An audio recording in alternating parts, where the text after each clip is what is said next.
Plan ఖచ్చితంగా ఈ ప్రభుత్వం మీద ఒత్తిడి తీసుకొచ్చేందుకు సర్వశక్తులు వడ్డీ పోరాడతామని కూడా ఈ సందర్భంగా నేను మనవి చేస్తున్నాను. అయితే చెవిటోడి ముందు శంఖం ఊదినట్టే చంద్రబాబు నాయుడు గారి గురించి ఏదైనా చేయండిరా బాబు వాళ్ళు చెప్పే కదా, ఏది ఈ మొబైల్ డిస్పెన్సింగ్ యూనిట్స్ సంబంధించి 72 మాసాలు అగ్రిమెంట్ ఉంటే, return agreement government between individuals, దాన్ని కూడా పక్కన పెట్టేసి చేస్తున్నామంటే దుర్మార్గం. అన్ని వ్యవస్థలను మేనేజ్ చేసుకుని వెళ్ళాలనేటువంటి ప్రయత్నం చేస్తున్నారు. సో మేము ఈ సంవత్సరం పాటు మళ్ళీ రేపు 4వ తారీఖున వెన్నుపోటు దినం, ఆ రోజు చంద్రబాబు నాయుడు గారి ప్రభుత్వం వచ్చిన రోజు దినం కాదు, అది వెన్నుపోటు దినం, ప్రజలందరినీ వెన్నుపోటు పొడిచినటువంటి దినం అది. దాన్ని we have to expose that. దాన్ని పెద్ద ఎత్తున 175 నియోజకవర్గాల్లోనూ కలెక్టర్లు ఉంటే కలెక్టర్లు, గుంటూరు లాంటి చోట, విజయవాడ లాంటి చోట, లేకపోతే ఆర్డీఓలు ఉంటే ఆర్డీఓలు, ఎంఆర్ఓలు ఇంటూ ఎంఆర్ఓలు.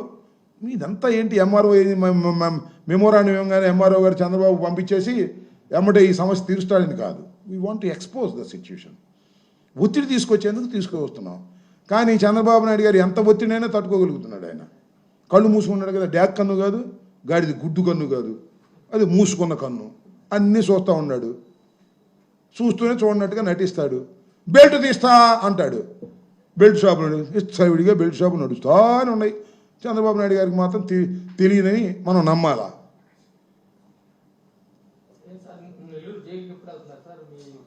నెల్లూరు జైలుకి వెళ్తాం ఏంటి? పలకరించడానికా? నువ్వేం వేరేగా మాట్లాడినట్టుంది.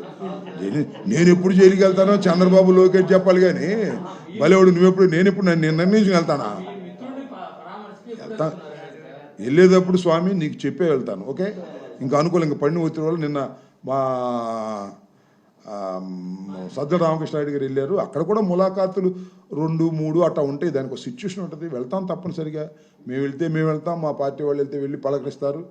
జైలుకు పలకరించడానికి ఎప్పుడైనా వెళ్తాం. నువ్వు అడిగే ప్రశ్న అలా లేదు. నువ్వు జైలుకి ఎప్పుడు వెళ్తావంటే ఏందే బాబు నువ్వు లోకేష్ లాగా చంద్రబాబు లాగా నన్ను భయపెట్టాలని చూస్తున్నావా?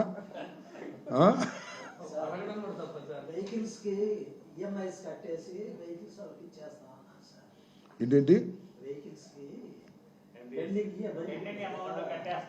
నేను ఒక మాట చెబుతానయ్యా, పెండింగ్ అమౌంట్స్ గిట్టడం కాదయ్యా. ఒకే ఒక పాయింట్ నేను చెప్పేది రీజనబుల్లా కాదా మీ ఇద్దరు చెప్పండి. 72 మాసాలకి అగ్రిమెంట్ అయింది. ఉండొచ్చు,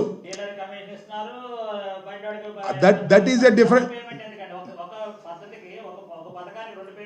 నేను ఒక మాట చెబుతాను, నేను ఒక that is a different matter. Sharma నేను చెప్పేది విను. అది వేరే అంశం. దాని లోతుపాతుల గురించి వేరే డిస్కస్ చేద్దాం. నేను కాదన్ను. ఒకసారి 9,260 మందితో ప్రభుత్వం అగ్రిమెంట్ అయింది. అంటే ఆ అగ్రిమెంట్ చల్లదా ప్రభుత్వం మారితే?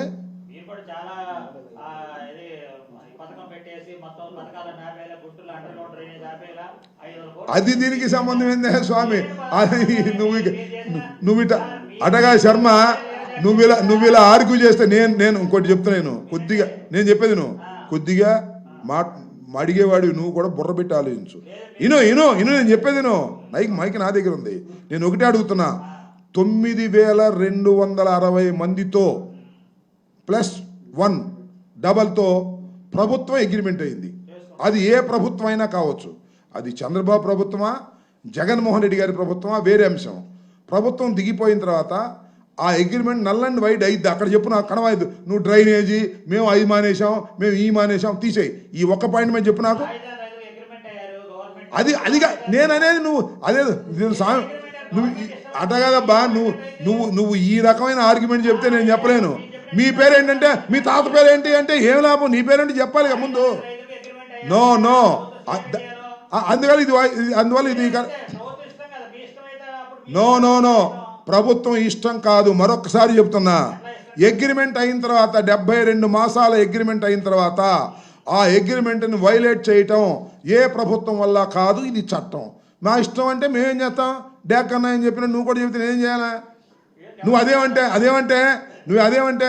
ఆ అగ్రిమెంట్ ఏంటి, ఈ అగ్రిమెంట్ ఏంటి, అటెంటికి పోటీ ఇప్పుడు చర్చ అది. ఇదేమన్నా డిబేటా? అది కాదు డిబేటా అన్న, ఇదేమన్నా. This is not the debate, this is the press meet, this is not the debate. లేకపోతే నువ్వు కూడా పక్కన చైరేసి కూర్చొని నీకు మైక్ ఇస్తా చెప్పు. No, that is not the way. నేను ఒకటే చెప్తున్నా,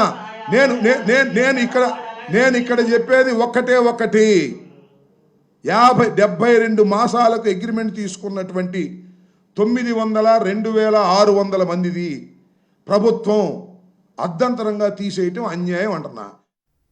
ధర్మవరంలో టీడీపీ ఇన్ఛార్జ్